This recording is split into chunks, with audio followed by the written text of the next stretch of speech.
The word panic comes from Pan, a Greek god of pastures and shepherds, and is represented as having the legs, horns, and ears of a goat. It was believed that if he was awakened from sleep, he would let off a terrifying scream that would often scare people half to death. In contrast to anxiety, which is the anticipation of potential danger, fear is the physiological reaction to immediate danger that prepares us to fight or run away. When an individual experiences all the effects of fear without a threatening stimulus, they are having a panic attack. The sudden intense fearfulness is accompanied by strong arousal of the sympathetic autonomic nervous system.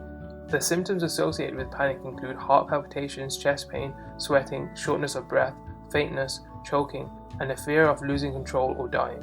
These symptoms may last minutes or even hours, may occur in response to a particular environmental cue or unexpectedly without warning, or in a situation where an attack occurred previously, making it likely to occur again. The latter two cases are the basis for panic disorder, which usually begins in a person's 20s and can last many years, with attacks occurring at different frequencies and intensities over time.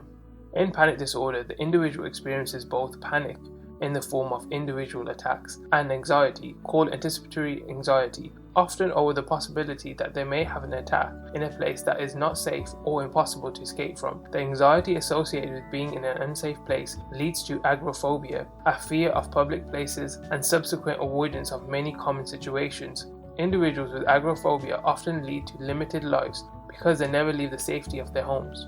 Unlike some of the other anxiety disorders, a genetic predisposition for panic is well documented. The concordance rate is significantly higher in monozygotes than dizygote twins. Furthermore, a significant number of patients with panic disorder have parents with the same diagnosis. It has been suggested that panic attacks represent a normal physiological response that is not regulated by appropriate feedback. It is also possible that anxiety response is triggered too easily and may be initiated by environmental events that are not consciously processed. It is not entirely clear whether people with panic disorder have a more reactive autonomic nervous system, but panic attacks can be triggered in individuals with the disorder by a variety of stimuli that activate the autonomic nervous system. Preliminary research also suggests that genetic variation in the norepinephrine transporter gene may increase susceptibility to panic disorder.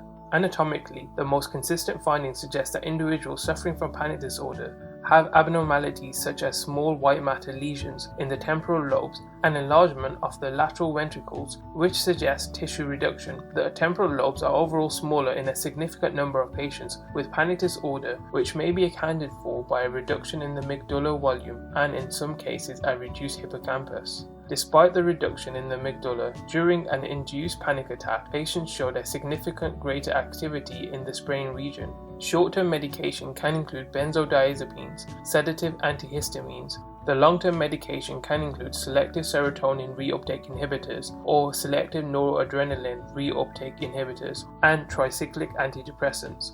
Non-pharmalogical treatment can include cognitive behavioral therapy, self-help forms such as mindfulness, good diet, and exercise, as well as coping strategies during times of stress or anxiousness. Thanks for watching. Don't forget to like, comment, and subscribe.